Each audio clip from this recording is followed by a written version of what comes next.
histoire d'en dire plus.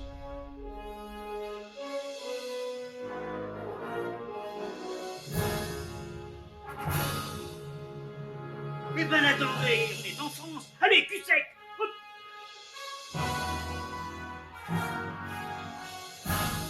Personne ne peut le croire et pourtant c'est vrai, ils existent, ils sont là, Tarnatata. Non.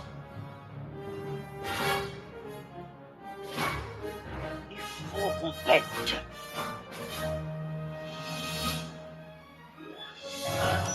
Voyons, le circuit branché, correcteur temporel temporisé. Bonjour, bienvenue sur Histoire d'en dire plus. Aujourd'hui, on va pas parler d'un film en particulier, mais d'un phénomène de société fait par 4 personnages qui sont devenus des stars et un phénomène de société. Ce sont les Tortues Ninja. Voilà. Les Teenage Mutant Ninja Turtles. C'est parti mon kiki.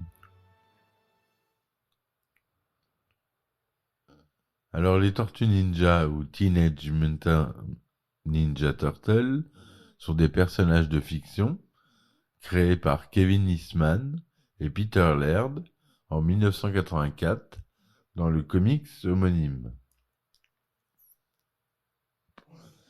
Les auteurs avaient originellement prévu un tome unique, conçu comme un pastiche des comic books comme Daredevil, dans un style assez sanglant et plutôt destiné à un public adolescent.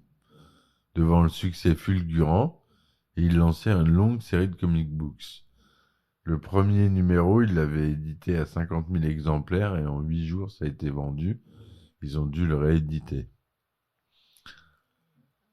Plusieurs séries de télévisées et d'animation furent produites par la suite, en 87, en 2003, en 2012 et en 2018.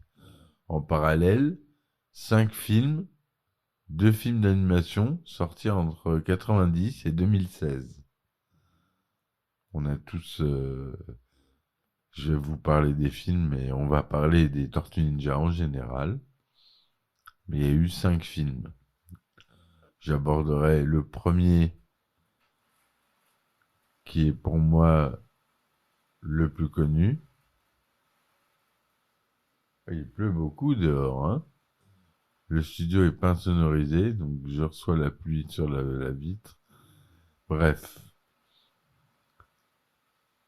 La série relate les aventures de 4 tortues et de leur maître et père adoptif, le rat Splinter, vivant dans les égouts de New York. Une exposition à un mutagène les a tous 5 changés en créatures anthropomorphiques de taille à peu près humaine.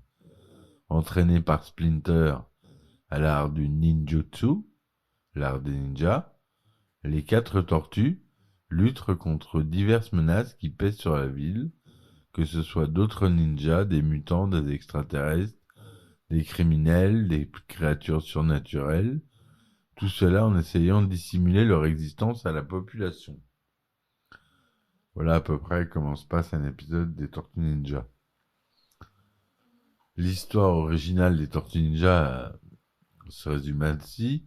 À New York, Hamato Yoshi, un maître de ninja japonais, est assassiné par son rival Oroku Saki. Splinter, le rat de compagnie de Yoshi, qui a appris le ninjutsu en observant et mimant son maître, réussit à s'échapper et se réfugie dans les égouts.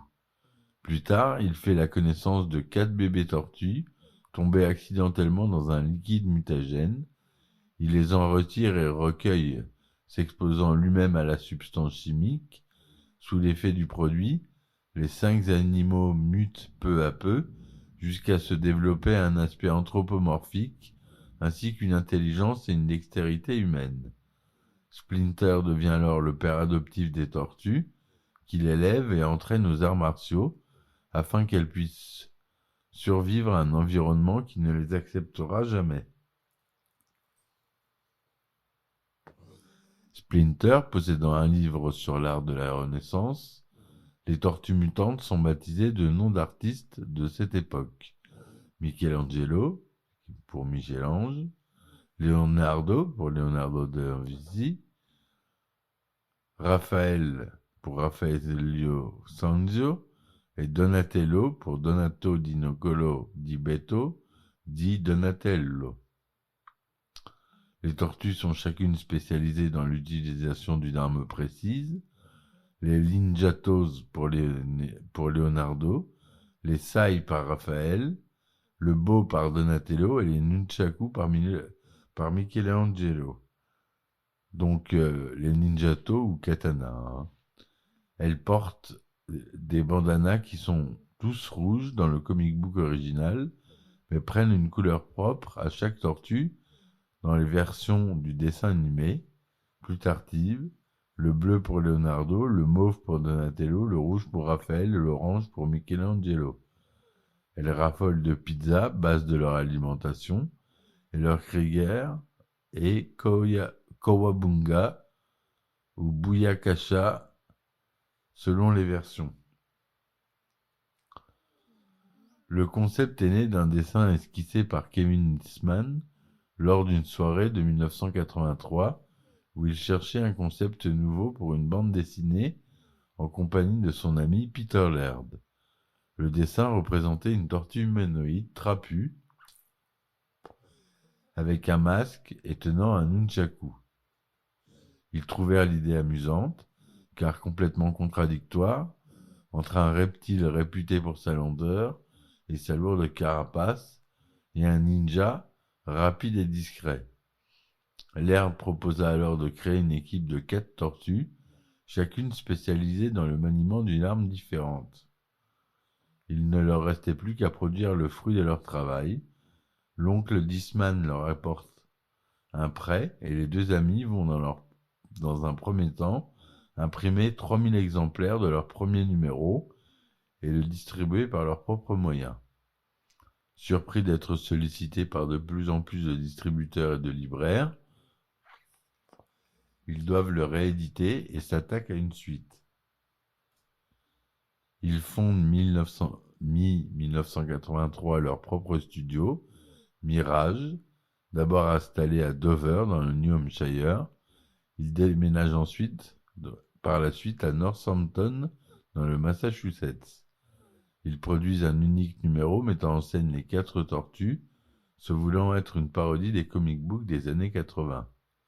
La première histoire a été imaginée comme une parodie du comic book Ronin de Frank Miller, le clan des foot ennemi juré des tortues mené par Shredder, et d'un clin d'œil à la main, un clan ninja apparaissant dans Daredevil. Mais face au succès immédiat de cette bande dessinée, Eastman et Laird sont convaincus de continuer la production de ces comic books, qui ne s'achèvent qu'en 1996, après avoir connu plusieurs variantes sur papier et avoir été adaptés à la télévision et au cinéma. En effet, en 1986, l'agent Mark Friedman prit contact avec Eastman et Laird pour leur proposer d'agrandir l'horizon de la licence.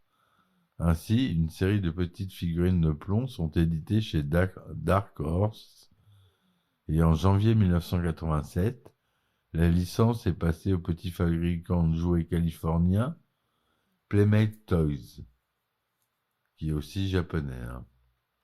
Cependant, Playmates qui faisait des craies pour le sol au départ, des craies de dessin pour le sol des rues, Playmates ne se lança pas les yeux fermés dans la production de figurines issues de ses comic books encore peu connues.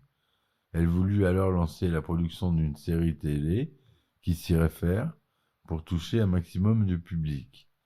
À la base, l'ambitieuse idée était menée par Jerry Sachs de la Sachs Finlay Agency, qui emmena avec lui Murakami Wolf-Svensson et à leur tête le grand Fred Wolf.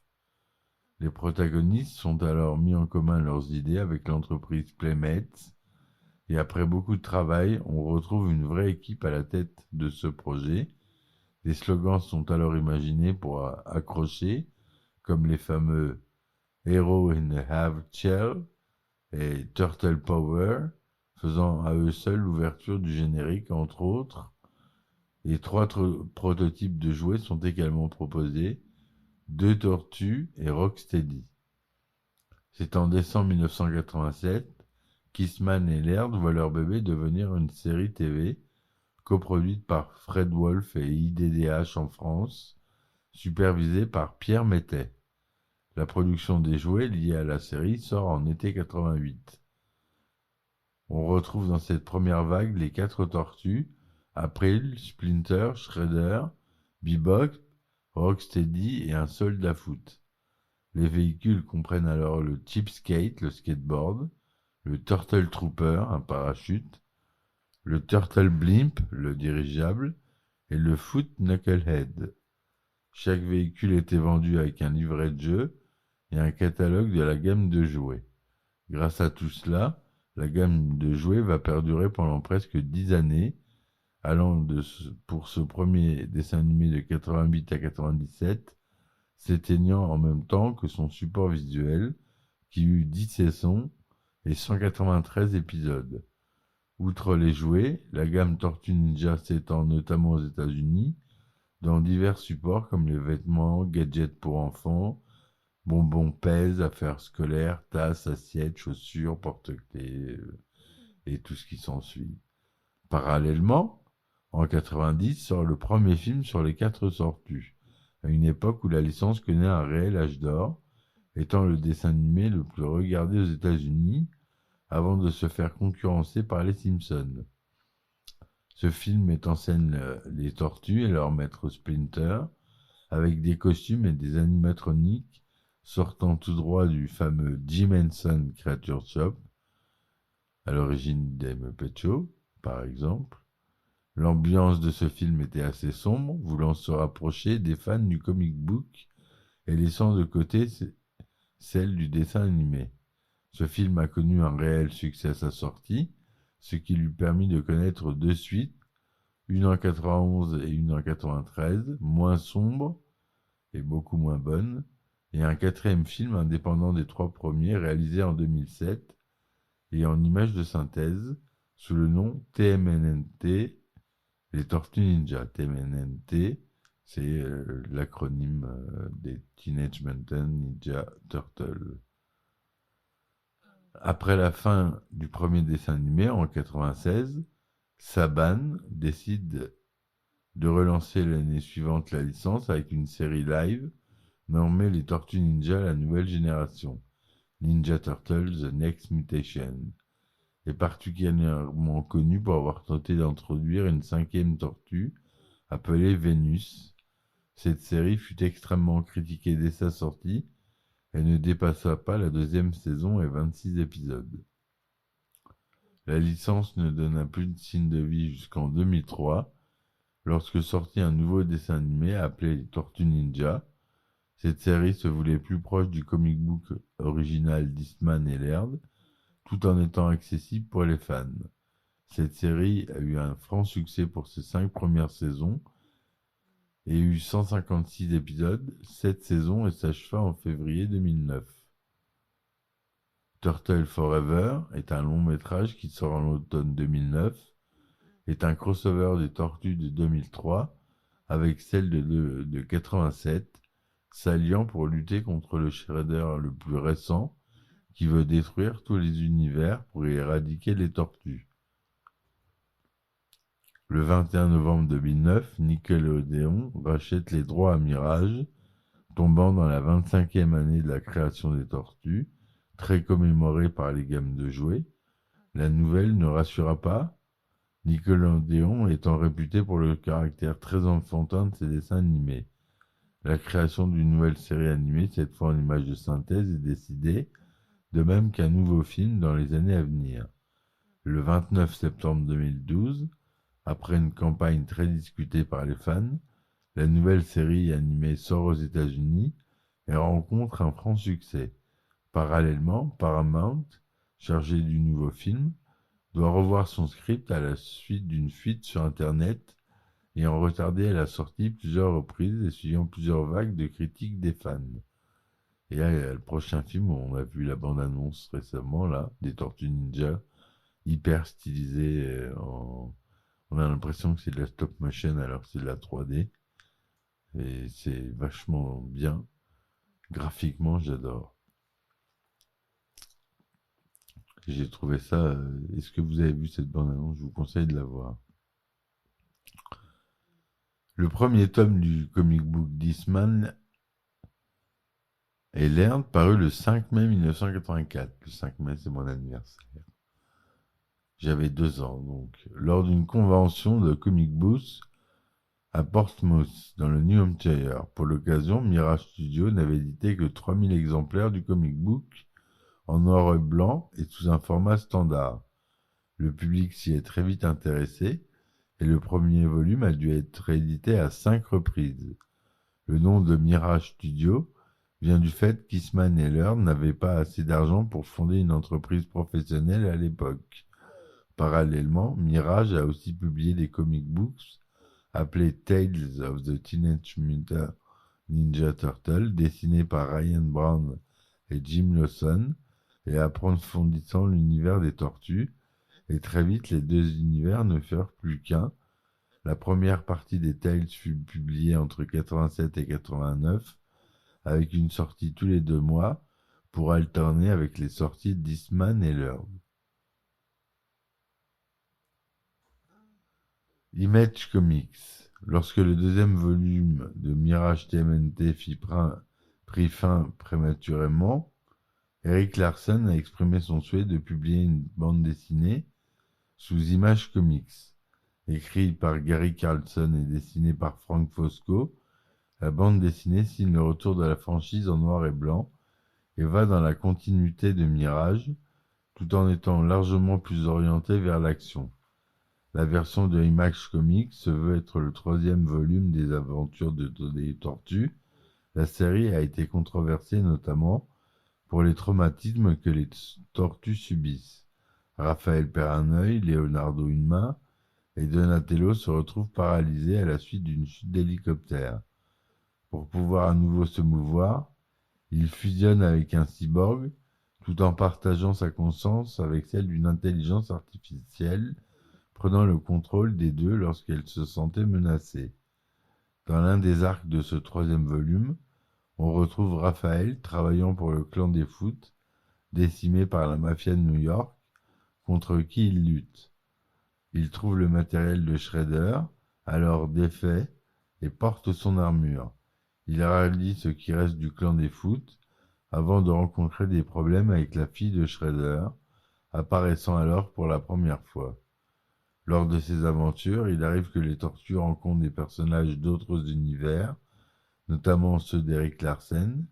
Pour ne pas arranger les choses, le comic book avait du retard dans ses publications, devant sortir tous les mois, et jamais Image ne change cela en programmation bimensuelle. Ainsi, en 4 ans, la série n'atteignit que 23 numéros. Le 4e volume correspond à une reprise en main de Mirage, qui voulut ignorer les événements apparus dans le volume précédent. Après, on va continuer dans le prochain épisode avec la saga des Tortues Ninja, où je parlerai des films, ceux en live et en images de synthèse, ceux qui sont purement en images de synthèse. On va faire un petit voyage vers les Tortues Ninja. Voilà, mes amis, j'espère que ce podcast vous aura plu, cette petite introduction. Attention, revenez demain pour le prochain podcast dessus. Je vous dis merci de m'avoir écouté.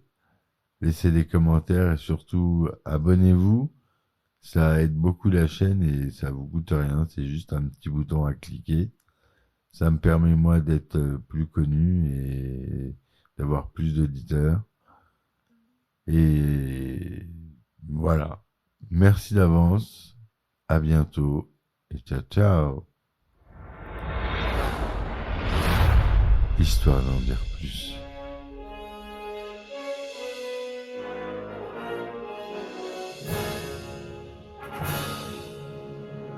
Eh ben attendez, on est en France. Allez, cul sec. Hop.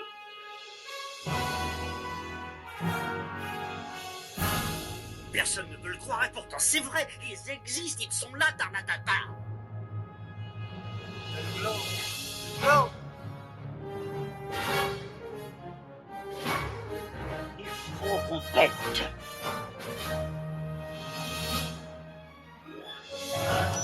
Voyons, circuit branché, correcteur temporel temporisé,